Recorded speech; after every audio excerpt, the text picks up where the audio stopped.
Let's get straight to the point. Number 8. The light bulb conspiracy that left us in the dark. Let's kick this off with the grandfather of all engineering scams, the humble light bulb.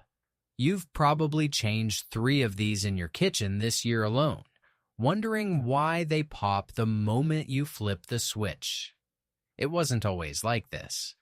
In a fire station in Livermore, California, there is a bulb called the Centennial Light that has been burning almost continuously since 1901. That is over 1 million hours of illumination. So why did we devolve? Enter the Phoebus Cartel. In the 1920s, the world's biggest bulb manufacturers, including GE and Philips, held a supervillain meeting in Geneva. They realized that if bulbs never burned out, nobody would buy new ones, so they capped the lifespan at exactly 1,000 hours. They actually hired engineers to make the filaments weaker. Think about that. Some brilliant scientist spent his career figuring out how to make a product worse just to squeeze an extra dollar out of your wallet. It is the literal definition of they don't make them like they used to because they are technically forbidden to do so. Number 7. The indestructible stockings that vanished. If you wear tights or know anyone who does, you are familiar with the sheer panic of seeing a run appear before you've even left the house. It feels like they tear if you look at them too hard. But back in the 1940s, DuPont released the first nylon stockings, and they were essentially bulletproof. The original marketing claimed they were strong as steel, and for once, the advertising wasn't lying. Early prototypes were so durable, you could practically use them as tow ropes. But here is the problem that keeps CEOs awake at night. Once every woman in America bought a pair, DuPont sales flatlined. Why buy a second pair if the first one survives nuclear fallout? The executives panicked and ordered their chemists to go back to the lab, not to improve the product, but to break it.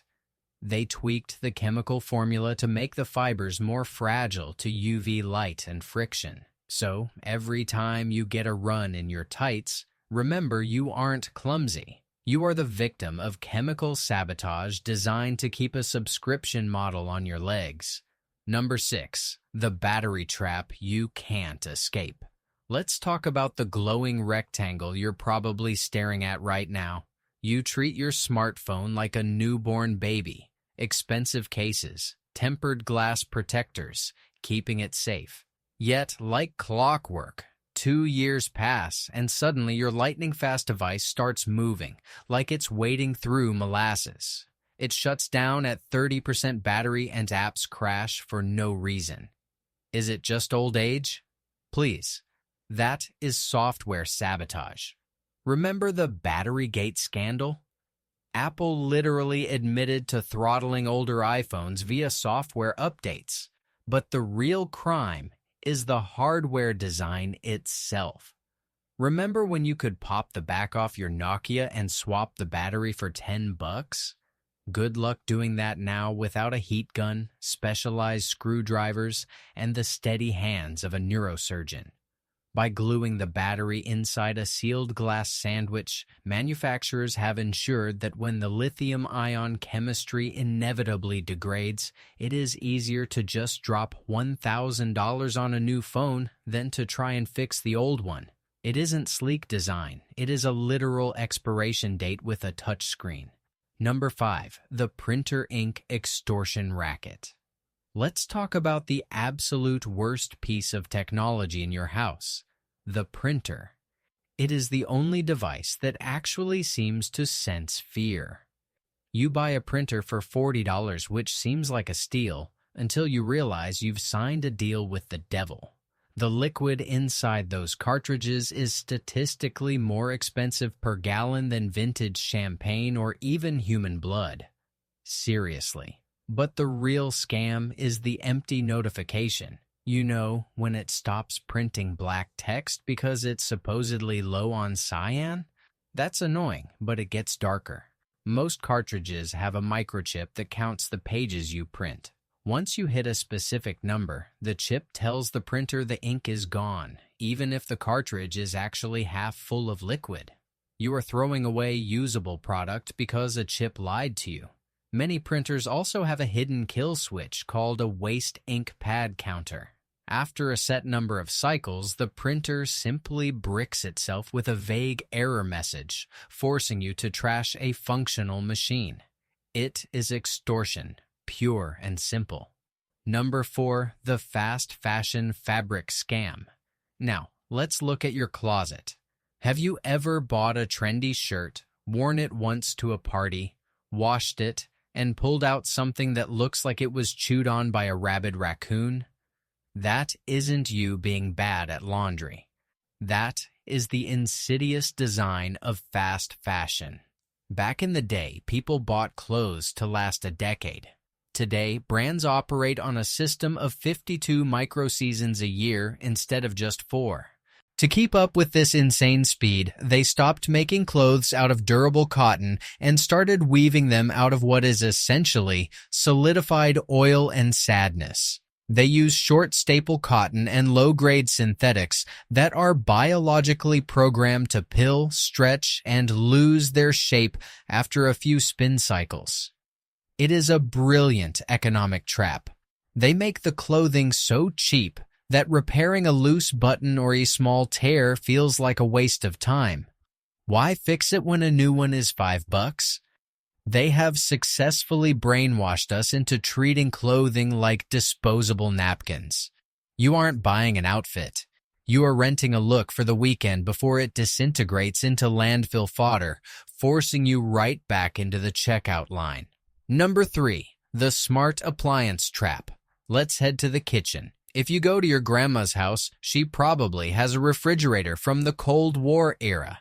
It hums like a tractor and is ugly as sin. But it will probably outlive us all.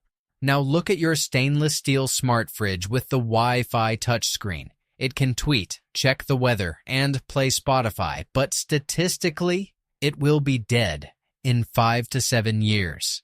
This is the great appliance downgrade. Old machines relied on mechanical timers and heavy-duty gears. Simple, clunky, and basically unkillable. Modern appliances are stuffed with cheap, delicate circuit boards that are often placed right next to heat sources or vibrating motors. It is engineering suicide. Take washing machines. Manufacturers used to bolt the drum together so you could replace the bearings for $20. Now they mold the plastic drum as a sealed unit. If a tiny $10 bearing wears out, you can't fix it. You have to replace the entire tub assembly, which costs more than buying a brand new machine. They sell you innovation, but they are really selling you a disposable computer that just happens to wash your socks until its motherboard inevitably fries from the humidity. Number 2, the video game controller conspiracy. Let's talk about the absolute rage inducer known as stick drift.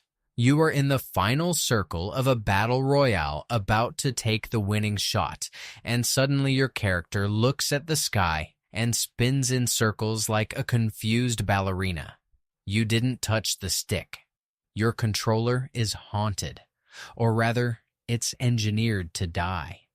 Inside almost every modern controller, whether it's Xbox, PlayStation, or Nintendo, is a joystick mechanism that relies on physical wipers rubbing against carbon tracks. It is literally friction-based technology. It is guaranteed to wear down, usually right after your warranty expires. But here is the kicker. We solved this problem decades ago. In the late 90s, Sega used Hall effect sensors in their Dreamcast controllers. They use magnets to detect movement, meaning no physical contact and zero wear. They are virtually immortal. So, why did the big three gaming giants ignore this immortal tech for 20 years? Because a $70 controller that lasts forever is bad for business. They would rather you rage quit and drive to the store to buy another plastic paperweight every 6 months. Number 1. The right to repair rebellion. All of these examples lead to one terrifying conclusion. You don't actually own anything anymore. You are just indefinitely renting the privilege of using plastic junk until the corporate overlords decide it's time for an upgrade. This brings us to the final boss fight, the right to repair. Companies like John Deere and Apple have spent millions lobbying governments to make it illegal for you to fix your own property. They treat repair manuals like classified nuclear secrets and use proprietary screws that look like alien hieroglyphics. Why? Because an independent repair shop is a leak in their money pipeline, but the tide is turning. People are waking up to the fact that sustainable marketing is a total lie if the product ends up in a landfill in 18 months.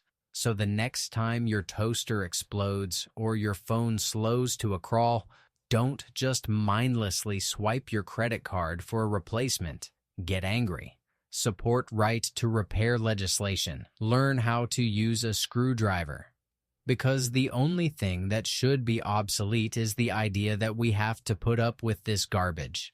Stay curious, stay skeptical, and try not to break anything on your way out.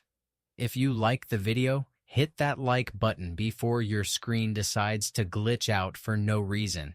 Share this with a friend who is currently yelling at their printer, and make sure to subscribe to the channel for more deep dives into the madness of modern life. Stay chill, and I'll see you in the next one.